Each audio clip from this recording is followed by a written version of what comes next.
നമസ്കാരം, ഞാൻ Sethulakshmi. Chemmanur international jewellers Kaumudi ഹെഡ്ലൈൻസിലേക്ക് സ്വാഗതം. Presented by NCDC.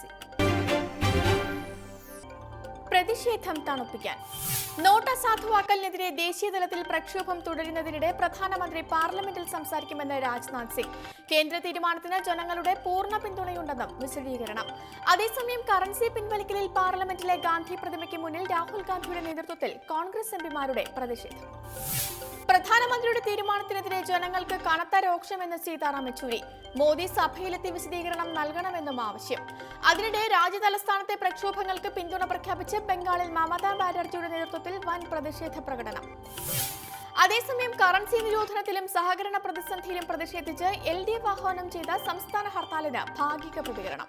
KSRTC ഉൾപ്പെടെ ബസ് സർവീസുകൾ മുടങ്ങിയെങ്കിലും സ്വകാര്യ വാഹനങ്ങൾ ഓടുന്നു. ഹർത്താലിൽ നിന്ന് ഒഴിവാക്കപ്പെട്ടതിനാൽ ബാങ്കുകളിൽ ഇടപാടുകാരുടെ തിരക്ക്.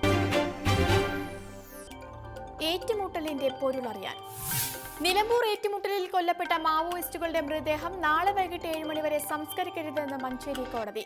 ഉത്തരവ് സംഘർഷ സാധ്യത ചൂണ്ടിക്കാട്ടി മനുഷ്യാവകാശ പ്രവർത്തകർ നൽകിയ ഹർജിയിൽ ഏറ്റുമുട്ടൽ സംബന്ധിച്ച് വ്യക്തത വരുന്നതുവരെ മൃതദേഹം സൂക്ഷിക്കാൻ അനുമതി തേടി കുപ്പുസ്വാമിയുടെ ബന്ധുക്കൾ കോടതിയെ സമീപിച്ചിരുന്നു.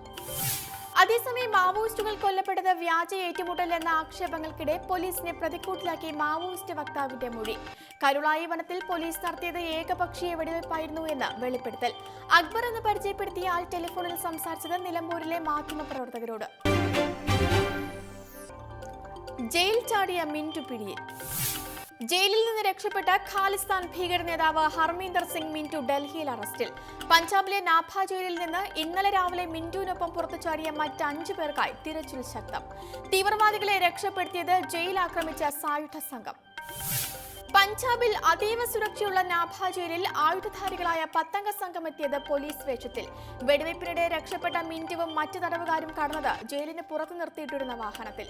ജയിൽ ആക്രമണ പദ്ധതിയെക്കുറിച്ച് ഇവർക്ക് നേരത്തെ അറിയാമായിരുന്നു എന്നും നിഗമനം. മൊഹാലിയിൽ ഇന്ത്യക്ക് ലീഡ്. മൊഹാലി ടെസ്റ്റിൽ ഇംഗ്ലണ്ടിനെതിരെ ഇന്ത്യക്ക് 134 റൺസിന്റെ 1-ാം ഇന്നിംഗ്സ് ലീഡ്. 6 വിക്കറ്റിന് 271 റൺസ് എന്ന നിലയിൽ 3-ാം ദിനം കളി തുടങ്ങിയ ഇന്ത്യയെ രക്ഷിച്ചത് അശ്വിൻ ജഡേജ കൂട്ടുകെട്ട്. ജഡേജയ്ക്കും അശ്വിനും പുറമെ ജയന്ത് യാദവിനും അർദ്ധ century.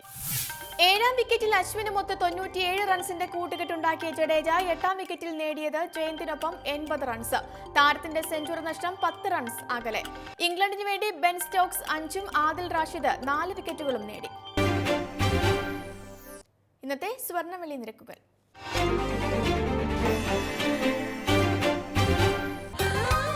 Dubai gold and diamond സ്വർണ്ണവെള്ളി നിരക്കുകൾ നിങ്ങൾക്കായി അവതരിപ്പിക്കുന്നത് Dubai gold and diamonds, India, UAE, Oman, Bahrain. സ്വർണം ഗ്രാമിന് 2730 രൂപ, പവൻ 21,840 രൂപ. വെള്ളി ഗ്രാമിന് 48 രൂപ.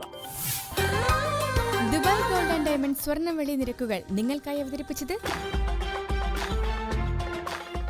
Dubai gold and diamonds, India, UAE, Oman, Bahrain. Chemmanur international jewellers Kaumudi headlines presented by NCDC സമാപിക്കുന്നു. പുതിയ വാർത്തകളുമായി 5:30 കിരണ ചേരും. നമസ്കാരം.